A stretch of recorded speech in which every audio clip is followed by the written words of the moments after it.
ಪ್ರೇಕ್ಷಕರೇ, ಎಲ್ಲರಿಗೂ ನಮಸ್ಕಾರ. ನನ್ನ ಚಾನಲ್ಗೆ ಸ್ವಾಗತ. ಅಪ್ರಾಪ್ತ ಬಾಲಕಿಗೆ ಬಲವಂತವಾಗಿ ತಾಳಿ ಕಟ್ಟಿಸಲು ಯತ್ನಿಸುತ್ತಿರುವಂತಹ ದೃಶ್ಯಗಳು. ಈ ಘಟನೆ ನಡೆದಿರುವುದು ಚಿತ್ರದುರ್ಗ ಜಿಲ್ಲೆಯ ಚಳ್ಳಕೆರೆ ತಾಲೂಕಿನ ರೆಡ್ಡಿಹಳ್ಳಿ ಗೊಲ್ಲರಹಟ್ಟಿಯಲ್ಲಿ ಈ ಘಟನೆ ನಡೆದಿದೆ. ಈ ಘಟನೆಯು ಕಾಡುಗೊಲ್ಲ ಸಮುದಾಯದ ಹೀನ ಆಚರಣೆಗೆ ಸಾಕ್ಷಿಯಾಗಿದೆ.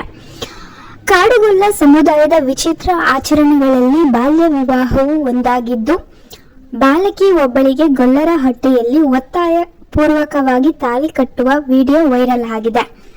ನನ್ನನ್ನು ಕಾಪಾಡಿ ಎಂದು ಬಾಲಕಿ ರಸ್ತೆ ತುಂಬೆಲ್ಲ ಬಿದ್ದು ಒದ್ದಾಡಿದರೂ ಬಿಡದ ಸಂಬಂಧಿಕರು ತಾಳಿ ಕಟ್ಟಿಸುತ್ತಿರುವುದು ಮನಕೊಲಕುವಂತಿದೆ.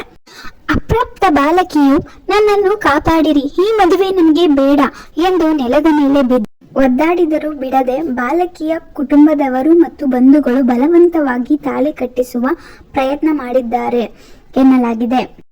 ಕೃಷ್ಣ ಎಂಬ ಯುವಕನಿಂದ ತಾಳಿ ಕಟ್ಟಿಸುವ ಪ್ರಯತ್ನಕ್ಕೆ ಕೆಲವು ಮಹಿಳೆಯರೇ ಮುಂದಾಗಿದ್ದಾರೆ. ಕಾಪಾಡಿ ಕಾಪಾಡಿ ಎಂದು ನೆಲದ ಮೇಲೆ ಬಿದ್ದು ಗೋಳಾಡುವ ಬಾಲಕಿಯ ಮೇಲೆ ಹಲ್ಲೆ ನಡೆಸಿ ತಾಳಿ ಕಟ್ಟಿಸಲು ಪ್ರಯತ್ನಿಸಿದ್ದಾರೆ.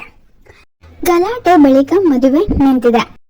ಇದರ ಬಗ್ಗೆ ಸಾಹಿತಿ ವಡ್ಡಗೆರೆ ನಾಗರಾಜಯ್ಯ ಅವರು ಧ್ವನಿಯನ್ನ ಎತ್ತಿದ್ದಾರೆ. ಅವರು ತನ್ನ ಫೇಸ್ಬುಕ್ ಖಾತೆಯಲ್ಲಿ ಬಲವಂತದ ಬಾಲ್ಯ ವಿವಾಹ ವಿಡಿಯೋ ಪೋಸ್ಟ್ ಮಾಡಿದ್ದಾರೆ.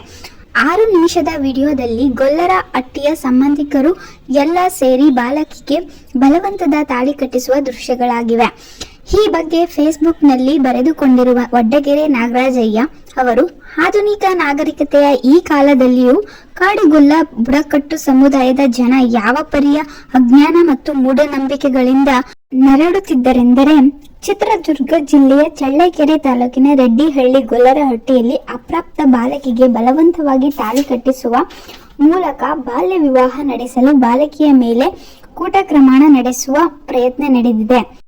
ಈ ಅನಾಗರಿಕರ ವಿರುದ್ಧ ಪೊಲೀಸ್ ಇಲಾಖೆ, ಕರ್ನಾಟಕ ರಾಜ್ಯ ಮಹಿಳಾ ಆಯೋಗ, ಕರ್ನಾಟಕ ರಾಜ್ಯ ಮಕ್ಕಳ ಹಕ್ಕುಗಳ ರಕ್ಷಣಾ ಆಯೋಗ ಕಾನೂನು ರೀತ್ಯ ಸೂಕ್ತ ಕ್ರಮ ಜರುಗಿಸುವಂತಾಗಲಿ. ಇದೇ ವೇಳೆಯಲ್ಲಿ ಸಾಮಾಜಿಕ ಜಾಗೃತಿ ಮೂಡಿಸುವ ಕಾರ್ಯಕ್ರಮಗಳನ್ನು ವ್ಯಾಪಕವಾಗಿ ಹಮ್ಮಿಕೊಳ್ಳುವ ಅಗತ್ಯವಿದೆ ಎಂದು ನಾಗರಾಜ್ ಅವರು ತಿಳಿಸಿದ್ದಾರೆ.